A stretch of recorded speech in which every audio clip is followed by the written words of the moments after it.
নমস্কার বন্ধুরা, আমি অজয় মণ্ডল চলে এসেছি একটি নতুন ব্লগে অজয় মণ্ডল ট্রাভেলে। আজকে আমি আপনাদের দেখাবো 7টি জ্যোতির্লিঙ্গ যাত্রা সাথে দ্বারকাধীশ ধামের সম্পূর্ণ ভ্রমণ। এই যাত্রাটি আমি করছি আইআরসিটিসি ভারত গৌরব ট্রেনের দ্বারা। আমার বোর্ডিং পয়েন্ট হচ্ছে ঋষিকেশ। তো আমি এখন আছি রানিং রেল স্টেশনে, সাথে দুই বন্ধু যারা আমাদের রাত্রে ছাড়তে এসেছে। এটি আমার ফার্স্ট সোলো জার্নি। এখন আমি আছি এগুলো ঋষিকেশ। আমি মোটামুটি 32 ঘন্টা ট্রেন জার্নি করে এখানে পৌঁছেছি সকাল 7টার সময়। এখান থেকে আমি যাব হোটেলে রেস্ট নিয়ে। 32 ঘন্টা ট্রেন জার্নির পর শরীর যথেষ্ট ক্লান্ত হয়ে পড়েছিল, তাই আর কোনো রূপ ঋষিকেশে ভিডিও ক্যাপচার করা হয়নি।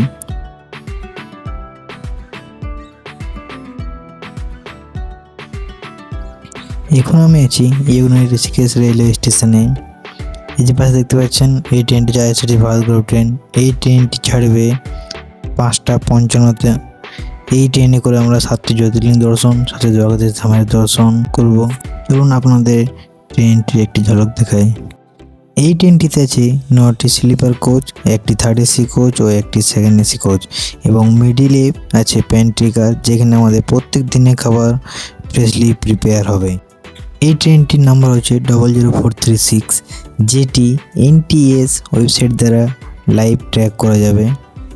এই ট্রেনের মধ্যে ভারতের প্রত্যেকটি জায়গার বিখ্যাত দর্শনীয় স্থান, সাথে পশু পাখি, জীবজন্তু এবং কালচারের সম্পূর্ণ ছবি তুলে ধরা হয়েছে।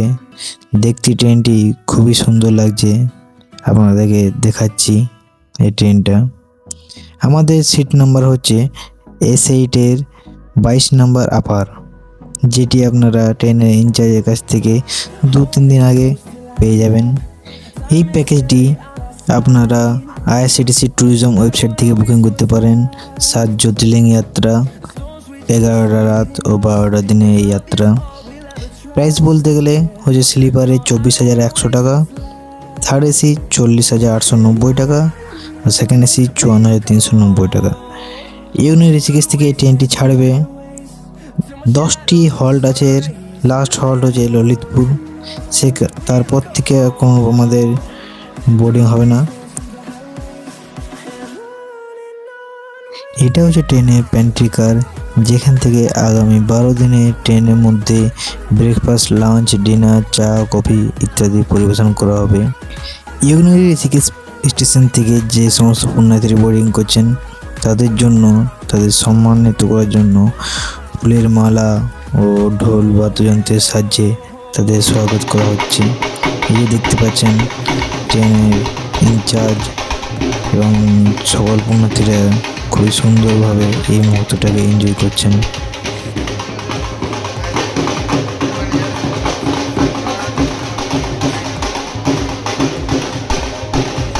সকলের মতো আমাকেও ফুলের মালা সাথে ফুটি ও পুঁতির মালা দিয়ে সম্মানিত করা হলো। 1.5 ঘন্টা লেটে ট্রেন ছাড়ে ইউনিভার্সিটি ঋষিকেশ থেকে। দেন আমাদের ট্রেন পৌঁছায় ফার্স্ট হল্ট হরিদ্বার। এখান থেকেও অনেক পুণ্যার্থীরা তারা তাদের যাত্রা শুরু করছেন।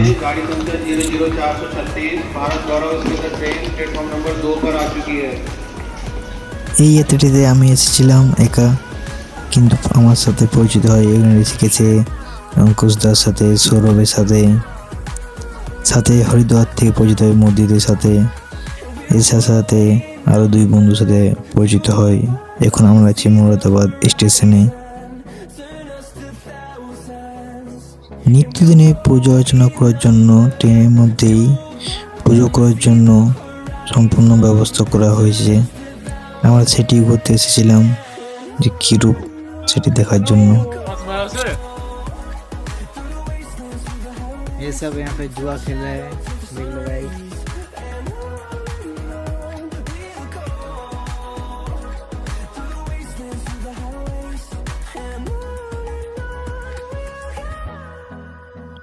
আমাদের ট্রেনটি সাময়িক লেট থাকার জন্য রাত্রি 8টা নাগাদ পৌঁছায় লখনৌ থেকে অনেক পুণ্যার্থীরা বোর্ডিং করছেন। এই লখনৌতে আমি আগামী 29 নভেম্বর ডিবোর্ডিং করে আমি আমার ঘর রানীগঞ্জের জন্য রওনা দেব।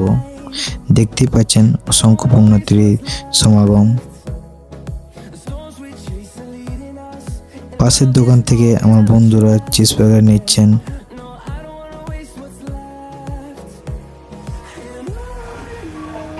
উনিশ তারিখ বিকেল 3:30টায় আমাদের ট্রেন পৌঁছায় উজ্জয়ন জংশনে। উজ্জয়ন জংশনে থেকে আমরা বাসে করে আমরা যাব আমাদের হোটেল, যেগুলো আমাদের ট্রেনের কোচ ইনচার্জ অলরেডি আমাদেরকে জানিয়ে দিয়েছে। সেখানে সকলে বাসে, নির্ধারিত বাসে করে যাব। এই যে দেখছেন আগে 2 বন্ধু, 3 বন্ধু আছে ট্রেনের মধ্যে, তারাও আসবে খুবই শীঘ্রই।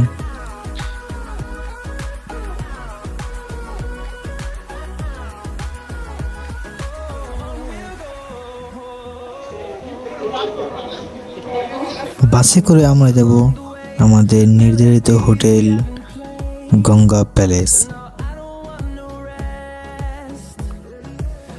এটা হচ্ছে আমাদের হোটেল, যেখানে আমাদের 4 বন্ধু আছি, 2 বন্ধু আছে অন্য হোটেলে। আপনাদের সাথে দেখাচ্ছি আমাদের উজ্জয়নে হোটেল রুম।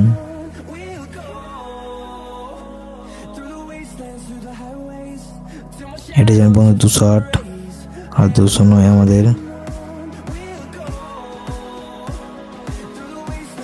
এটা হচ্ছে একটি সিঙ্গেল বেড, টিভি, সাথে আছে একটি ডবল বেড। মোটামুটি 3 জনের জন্য এনাফ জায়গা, কিন্তু এটা 2 জনের জন্য। খুবই সুন্দর ইন্টেরিয়ার, ব্যালকনি ভিউর সাথে বাথরুম পরিষ্কার পরিচ্ছন্ন।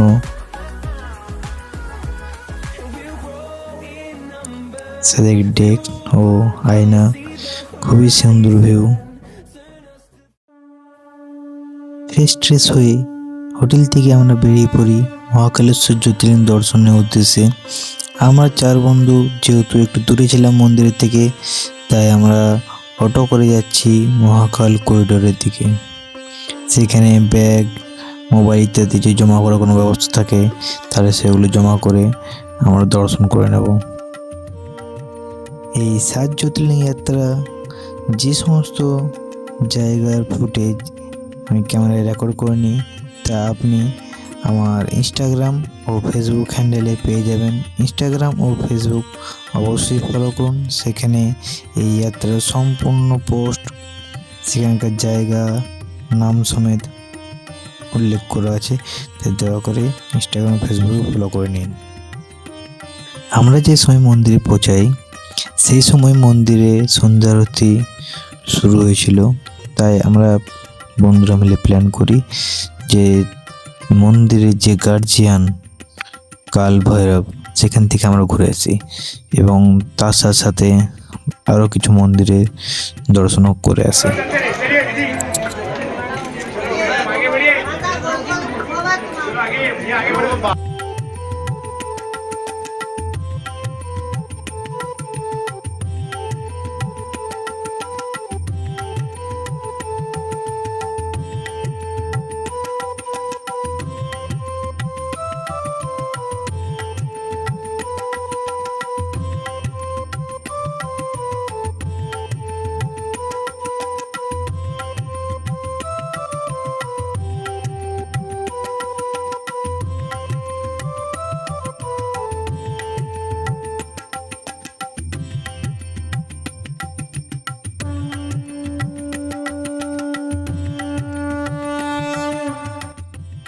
সময়ের কম থাকার জন্য আমরা 250 টাকা জনপ্রতি শীঘ্র দর্শনের টোকেন সংগ্রহ করি এবং সাইডে প্রসাদ দোকান থেকে প্রসাদ ও ফুল কিনি।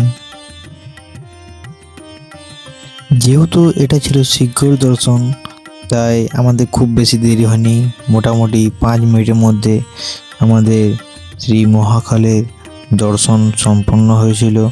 খুবই শান্তভাবে এবং খুবই ভিড়ভাড়টা এড়িয়ে আমরা দর্শন পাই মহাকালের। এইভাবে আমার দ্বিতীয় জ্যোতির্লিঙ্গ বাবা বৈদ্যনাথের পর মহাকালেশ্বর জ্যোতির্লিঙ্গের দর্শন সফল হয়। এই যে পরিমাণ ভিড়, এরূপ ভিড় আমি কোনোদিনই ভাবতে পারিনি। প্রচণ্ড ভিড়, বাইরে মন্দির থেকে বেরিয়ে প্রসাদ নিয়ে আমরা এখন যাচ্ছি হাসিতি মাতার মন্দির। হাসিতি মাতার মন্দির ছাড়াও আমরা গিয়েছিলাম মঙ্গলনাথ মন্দির, তারপর গিয়েছিলাম ভুবনেশ্বরী পৃথিবী মাতা মন্দির। সেগুলো আপনারা আমার সোশ্যাল মিডিয়া ইনস্টাগ্রাম ফেসবুকে পেয়ে যাবেন।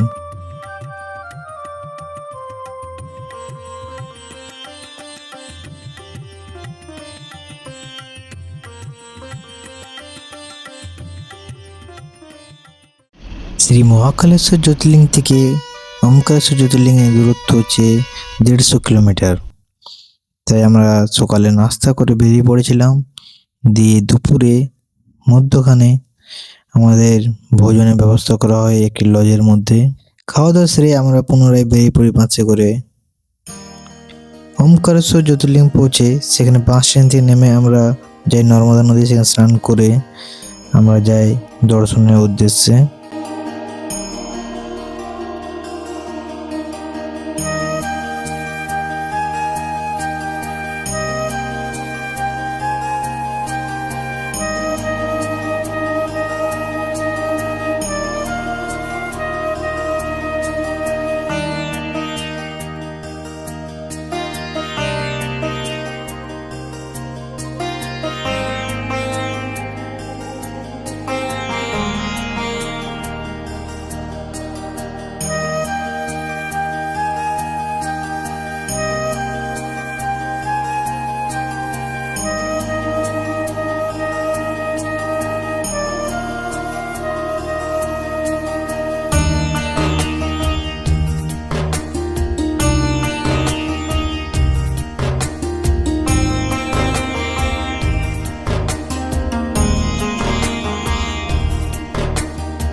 ওমকারেশ্বর জ্যোতির্লিঙ্গ দর্শন করে আমরা যাই শ্রী মামলেশ্বর জ্যোতির্লিঙ্গ দর্শন করতে। মামলেশ্বর জ্যোতির্লিঙ্গ দর্শন ছাড়া দর্শন অপূর্ণ।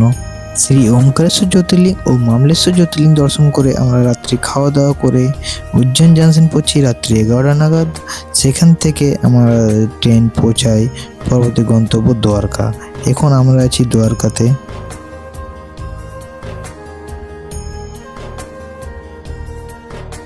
এটাই সে শ্রীকৃষ্ণের পাবন ভূমি দ্বারকা। এই দ্বারকার প্রতি আমার অগাধ ভালোবাসা প্রেম অনেকদিন ধরে ছিল। অনেকদিন ইচ্ছে ছিল দ্বারকা ধাম আসার, কিন্তু আমার বাড়ি থেকে অলমোস্ট 2250 কিলোমিটার দূর, তাই রুট অত সচরাচর দেখা যায় না। আজ আইআরসিটিসি প্যাকেজের দৌলতে আমি সে শ্রীকৃষ্ণের পাবন ভূমি দ্বারকাতে উপস্থিত হয়েছি। আপনাদের সাথে শেয়ার করব সম্পূর্ণ দ্বারকার জার্নিটা। কিছু কিছু পোস্ট আপনি আমার সোশ্যাল মিডিয়াতে দেখতে পাবেন। এই যে দেখুন প্রাচীর, সম্পূর্ণ ট্রেনের প্রাচীরে শ্রীকৃষ্ণের বাল্য যৌবন সব কিছু তুলে ধরা হয়েছে। খুবই সুন্দর লাগছে।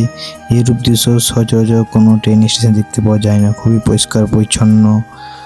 এখান থেকে আমরা যাব আমাদের হোটেল। দেখা যাক আমাদের স্টেশন থেকে হোটেলটা কত দূর। অবশ্য আমাদের প্যাকেজের মধ্যে বাস, টোটো সব রকম বাহনে ইনক্লুড আছে। এই যে দেখছেন আমাদের অঙ্কুশদা তার ব্লগের ভিডিও শ্যুট করছে। দ্বারকা রেলওয়ে স্টেশন থেকে খুবই কাছে এই হোটেল মাতশ্রী। এই হোটেলে আজকে আমাদের রাত্রি নিবাস। দেখা যাক আজকে সারা রাতটা কী করে কাটে। হঠাৎ আমাদের বন্ধুদের সাথে প্ল্যান হয় আজকে রাত্রে সমুদ্রের ধারে যাওয়ার। সেখানেই আছে ভটকেশ্বর মহাদেবের মন্দির। এখন সময় রাত্রি 11টা, তাই ভটকেশ্বর মহাদেব মন্দিরে সেরূপ ভিড় দেখা যাচ্ছিল না। আমরা সকল বন্ধুরা মিলে মন্দিরে মহাদেব দর্শন করে সেখানে ফটো বাগেরা নিয়ে সমুদ্রের ঢেউয়ের গর্জন সেটা অনুভব করছিলাম। রাত্রের মধ্যে সমুদ্রের ধারে বসার এক অনুভূতি আলাদা, তাই সকলে সেই মুহূর্তটাকে এনজয় করছিলাম। রুমে এসে সকাল সকাল আমরা ব্রেকফাস্ট না করে চলে গেছিলাম দ্বারকাধীশ মন্দিরে দর্শনের উদ্দেশ্যে। কেননা আমাদের হাতে সময় ছিল খুবই কম। যত তাড়াতাড়ি সম্ভব আমরা মন্দিরে যাব, তো যদি দর্শন হবে আমাদের আরও সাইট সিন ঘুরতেও সুবিধা হবে। দ্বারকাধীশ মন্দিরে ফোন এলাও না থাকায় তাই মন্দিরের ভিতরে কোনো ভিডিও ফটো ক্যাপচার করা হয়নি। কিন্তু দর্শন করে আমরা মোবাইল যেখানে জমা দিয়েছিলাম সেখান থেকে ফোন নিয়ে ফটো বগেরা ভিডিও ক্লিপস নিয়ে সকলে দেখতে পাচ্ছেন সেই দ্বারকা ধাম আসার মুহূর্তটাকে মোবাইলের মধ্যে ক্যাপচার করে রাখছি। দ্বারকাধীশ মন্দিরে দর্শন করে আমরা আরও কিছু মন্দির ভ্রমণ করে আসি, সেগুলি আমার ফেসবুক ইনস্টায় দেখতে পাবেন। এটি হচ্ছে দ্বারকার রুক্মিণী দেবী মন্দির। এটি প্রাচীন মন্দির যা ভগবান শ্রীকৃষ্ণের প্রধান রানী রুক্মিণীকে উৎসর্গিত করা হয়েছে। একদিন ভগবান কৃষ্ণ ও রুক্মিণী ঋষি দুর্বাসাকে নিমন্ত্রণ করেন। পথে রুক্মিণী তৃষ্ণার্ত হলে কৃষ্ণ তার পা দিয়ে গঙ্গা জল আনেন। সেই সময় দুর্বাসা দেখতে পান যে রুক্মিণী তার অনুমতি ছাড়াই জল পান করছেন। তিনি এতে অপমানিত বোধ করে রুক্মিণীকে অভিশাপ দেন যে তিনি তার স্বামীর থেকে দূরে থাকবেন, এবং এই অভিশাপের কারণে রুক্মিণী মন্দিরটি দ্বারকাধীশ মন্দির থেকে 2 কিলোমিটার দূরে অবস্থিত। এটি বিশ্বাস করা হয় যে রুক্মিণী দর্শন ছাড়া দ্বারকা তীর্থযাত্রা সম্পূর্ণ হয় না।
নাগেশ্বর জ্যোতির্লিঙ্গ দর্শন করে আমরা চলে আসি বেট দ্বারকা।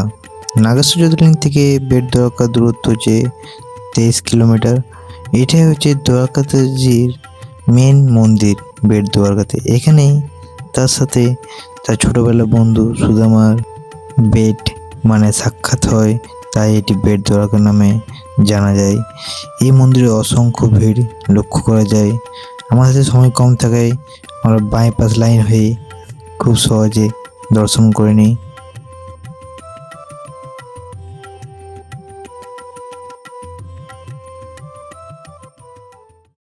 আমরা আছি এখন বেড়াবাল স্টেশনে। এখন হচ্ছে সকাল 8:30। বেড়াবাল স্টেশন থেকে সোমনাথ মন্দিরের দূরত্ব হচ্ছে 6 কিলোমিটার। এখান থেকে আমরা অটো রিক্সা করে যাব আমাদের হোটেল, সেখানে ফ্রেশন আপ হয়ে আমরা যাব মন্দির। দ্বাদশ জ্যোতির্লিঙ্গের মধ্যে সোমনাথ জ্যোতির্লিঙ্গ হচ্ছে প্রথম। এটি চিরন্তন পীঠ নামেও খ্যাত, কারণ এটি একাধিকবার ধ্বংসপ্রাপ্ত হয়েও পুনর্নির্মিত হয়েছে, যার ঐতিহাসিক পৌরাণিক চন্দ্রদেবতা ও শিবের সাথে জড়িত, এবং গজনী মাহমুদের আক্রমণের কারণে এটি ঐতিহাসিকভাবে গুরুত্বপূর্ণ, যা সর্দার প্যাটেলের উদ্যোগে আধুনিক রূপে নির্মিত হয়েছে। মন্দিরের মধ্যে কোনো রূপ ফোন ক্যামেরা এলাও না থাকায় কোনো ফটো ভিডিও ক্যাপচার করতে পারিনি।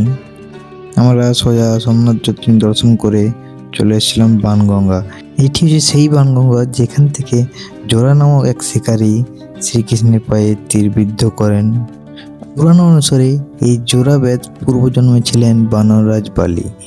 ত্রেতা যুগে রাম অবতারে শ্রীকৃষ্ণ বালিকে আড়াল থেকে তীর মেরে হত্যা করেছিলেন, এবং সেই কর্মফল সূত্রে কৃষ্ণ এই জন্মে সেই একই পদ্ধতিতে নিজের দেহত্যাগে পথ বেছে নেন। শ্রীকৃষ্ণ জোড়াকে আশ্বস্ত করে ক্ষমা করেন এবং এই শরীর ত্যাগ করে নিজের বৈকুণ্ঠ ধামে ফিরে যান। এই দেহত্যাগের মাধ্যমেই দ্বাপর যুগের অবসান ঘটে ও কলিযুগের সূচনা ঘটে। এটা হচ্ছে সেই ভালকাতীত, যেখানে অশ্বত্থ গাছের নিচে শ্রীকৃষ্ণ ধ্যানমগ্ন করেছিলেন। এখন আমরা আছি বেড়াবাল রেলওয়ে স্টেশনে। বেড়াবাল রেলওয়ে স্টেশন থেকে আমরা যাব Nashik road railway station.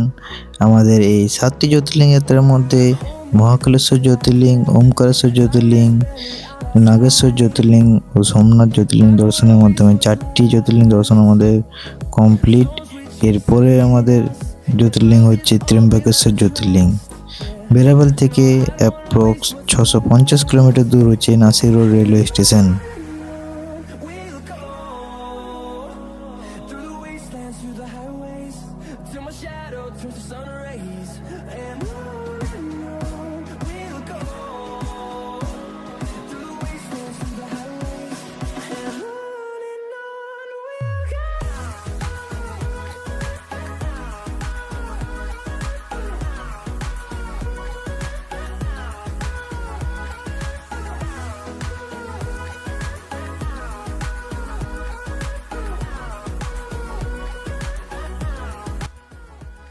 Room থেকে ফ্রেশন আপ হয়ে আমরা চলে এসেছিলাম নাসিকের পঞ্চবটি।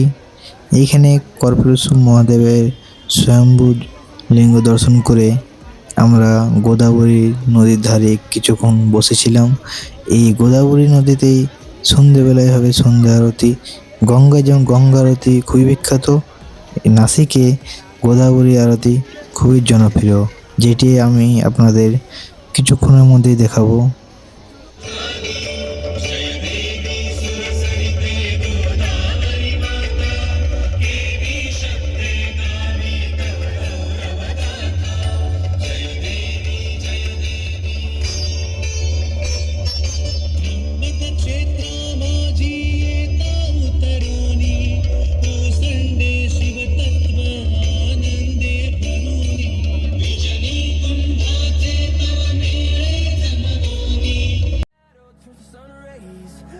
নেক্সট ডে আমরা 6 বন্ধুরা মিলে টোটো ভাড়া করে চলেছিলাম নাসিকের তপোবন। এখানে কিছু মন্দির আমরা দেখলাম। তপোবন থেকে ত্র্যম্বকেশ্বর মন্দিরের দূরত্ব হচ্ছে 33 কিলোমিটার। আমরা সরকারি বাসে 55 টাকা করে ভাড়া দিয়ে চলে এসেছিলাম। বাস স্ট্যান্ড থেকে 1 কিলোমিটারের মধ্যে রয়েছে আমাদের ত্র্যম্বকেশ্বর জ্যোতির্লিঙ্গের মন্দির।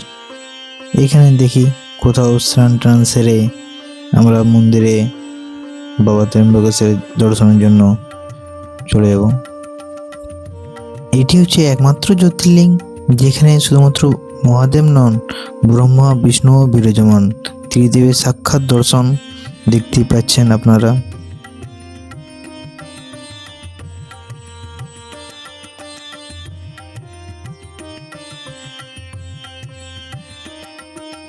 বর্তমান মন্দিরটি 1755 সালে পেশওয়া নানা সাহেব নির্মাণ করেছিলেন।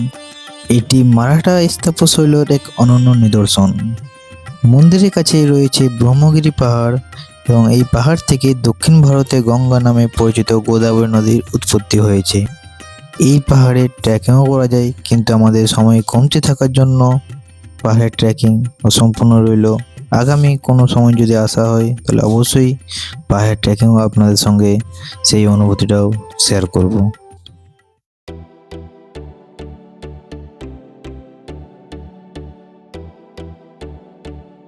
সকাল 8:40 নাগাদ আমাদের ট্রেন চলে আসে খড়কি রেলওয়ে স্টেশন। এই খড়কি রেলওয়ে স্টেশন থেকে আমাদের পরবর্তী গন্তব্য হচ্ছে ভীমাশঙ্কর জ্যোতির্লিঙ্গ। খড়কি রেলওয়ে স্টেশনে সকল পুণ্যার্থীরা অপেক্ষা করছিলাম নিজেদের বাসের জন্য। এখান থেকে আমাদের বাস যাত্রা শুরু। আজ আমরা রয়েছি ভীমাশঙ্কর জ্যোতির্লিঙ্গ। এটা সেই পবিত্র মন্দির যেখানে বলা হয় ভগবান শিব ভীম নামক এক অসুরকে বধ করেছিলেন এবং দেবতাদের অনুরোধে জ্যোতির্লিঙ্গ রূপে এখানেই অবস্থান করেন। মন্দিরের কারুকার্য এবং সেখানকার চারিপাশ সবই কিছু আপনার সাথে তুলে ধরা হবে। এখানে ভক্তরা দুধ ও ঘি দিয়ে পঞ্চমৃত অভিষেক করেন। আপনাদের একটা কথা বলে দিই, দর্শন যদি আপনারা আসছেন তাহলে ভোর পৌঁছানোর চেষ্টা করবেন। দুপুর হলে একটু বেশি সময় লাইনে দাঁড়িয়ে থাকতে হতে পারে। মন্দির প্রতিদিন ভোর 5টা থেকে রাত 9টা পর্যন্ত খোলা থাকে এবং এই মন্দির থেকে জঙ্গলের পথে ঝর্ণার সাথে একটু গেলে দেখতে পাবেন গুপ্ত ভীমাশঙ্কর, যেটি এই ভিডিওর মধ্যে আপনাদের দেখাবো। দীর্ঘ এই 4 ঘন্টার বাস জার্নিতে আমরা সকলে খুবই ক্লান্ত এবং সেই ক্লান্তির মধ্যে গান শুনতে আমার বন্ধু মোদিত ঘুমিয়ে পড়েছে। পাশে দেখতে পাচ্ছেন আরও বন্ধুরা রেস্ট ও ঘুমোচ্ছে। আমিও কানে হেডফোন লাগিয়ে গান শুনতে চারিপাশে সৌন্দর্য দেখতে দেখতে বের করে নেব এই দীর্ঘ 4 ঘন্টার বাস জার্নি। এসেছিলাম একা, কিন্তু এই জ্যোতির্লিঙ্গ যাত্রার মধ্যে এই যে 5টি বন্ধুর সাথে পরিচয় হয়, তারা খুবই কাছের মানুষের মতো হয়ে গেছে। তাই কোনোরূপ সোলো ফিল বা একাকিত্ব সেইগুলো কিছুই অনুভব হচ্ছিল না এই জার্নির মধ্যে। এইভাবে গান শুনতে আমরা পৌঁছে গেলাম হোটেল অমিত প্যালেস।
বিকেল 3টে নাগাদ আমরা সবাই চলে আসি ভীমাশঙ্কর বাস স্ট্যান্ড, এবং এখান থেকে মাত্র 300 মিটার দূরে রয়েছে ভীমাশঙ্কর জ্যোতির্লিঙ্গ টেম্পল।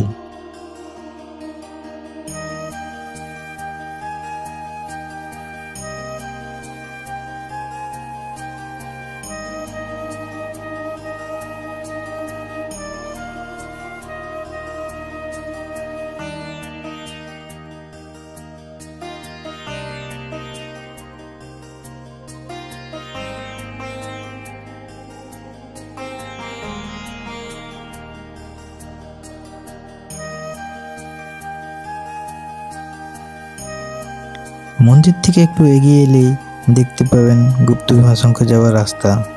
ভীম নদীর ধারে ধারে 1.5 কিলোমিটার ধরে এগিয়ে চললেই পাওয়া যাবে গুপ্ত ভীমাশঙ্কর। কথিত আছে এই গুপ্ত ভীমাশঙ্করেই আসল ভীমাশঙ্করের জ্যোতির্লিঙ্গটি আধ্যাত্মিকভাবে লুকিয়ে রাখা হয়েছে। কোনো সিদ্ধ সাধু শান্তে একমাত্র সেটি দেখতে পাবেন। আমরাও চলছি সেই রাস্তায়, এবং এখানে গাছের মধ্যে চিহ্নিত করা হয়েছে সেই গুপ্ত ভীমাশঙ্কর যাবার রাস্তা। গাছের মধ্যে, কোথাও পাথরের মধ্যে, কোথাও অ্যারো দ্বারা চিহ্নিত করা হয়েছে সেখানকার সংকটপূর্ণ রাস্তা। খুবই সংকট রাস্তা দেখতে পাচ্ছেন, পাথর, গাছ। আপনারা যদি সেই গুপ্ত ভীমাশঙ্কর আসতে চান তাহলে চেষ্টা করবেন সূর্যাস্ত যাওয়ার আগেই আসতে, কেননা এটা জঙ্গল এলাকা, তাই খুবই জলদি অন্ধকার নেমে আসে। আমরা গিয়েছিলাম বিকেল, তাই যাওয়ার টাইম যতটা অন্ধকার ছিল না, আসার টাইম অত্যন্ত অন্ধকার নেমে এসেছিল।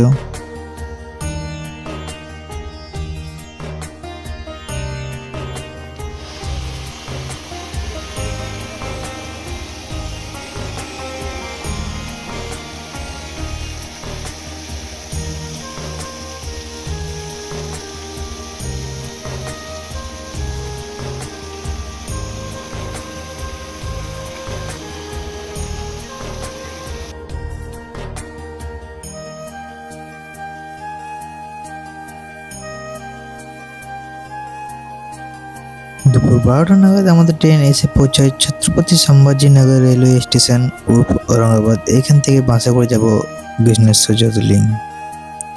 বাসে করে 30 কিলোমিটার এই যাত্রা। আমাদের দুপুরে মধ্যাহ্নভোজন ট্রেনের মধ্যেই হয়ে গিয়েছিল। এবার শুধু যাব ফ্রেশন আপ হয়ে আমরা যাব মন্দিরের জন্য। মন্দিরের ভিতরে কোনো ফোন ও ক্যামেরা এলাও না থাকায় মন্দিরের বাইরে ফটো ও ভিডিও আমরা ক্যাপচার করেছি।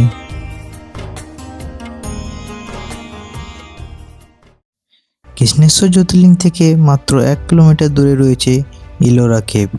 এটি প্রাচীন ভারতীয় স্থাপত্য ও ভাস্কর্য শিল্পের এক অবিস্ময়কর নিদর্শন, যা 1983-তে ইউনেস্কো ওয়ার্ল্ড হেরিটেজ সাইটের মর্যাদা পায়। এই ইলোরা কেভে রয়েছে 34টি গুহা, যা 17টি হিন্দু, 12টি বৌদ্ধ ও 5টি জৈন ধর্মের সংমিশ্রণে তৈরি।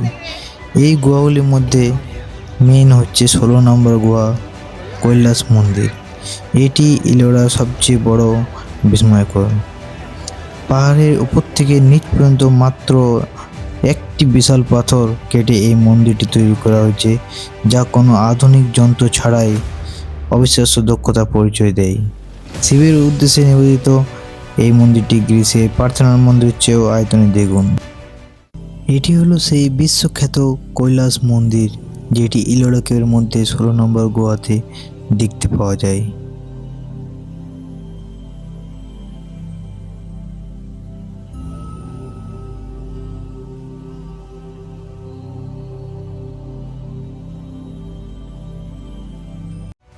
ইলোরা কেভের এই গুহাগুলির মধ্যে নানা দেবদেবীর পৌরাণিক কাহিনী পাথরের গায়ে খোদাই করা রয়েছে।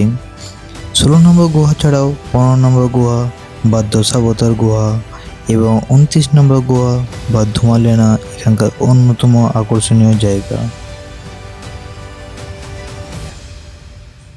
এটাই একটা বিস্ময়কর জিনিস যে এটি কোনো ইট পাথর দিয়ে তৈরি নয়, বরং গোটা একটি পাহাড় কেটে বানানো হয়েছে। এইভাবে আমাদের 7টি জ্যোতির্লিঙ্গ যাত্রা সম্পূর্ণ হলো এবং আমি 29 তারিখ লখনৌতে এসে পৌঁছলাম। এখান থেকে আমি যাব আমার ঘর রানীগঞ্জ। অসংখ্য ধন্যবাদ আপনাদের এই সম্পূর্ণ ভিডিওটি দেখার জন্য।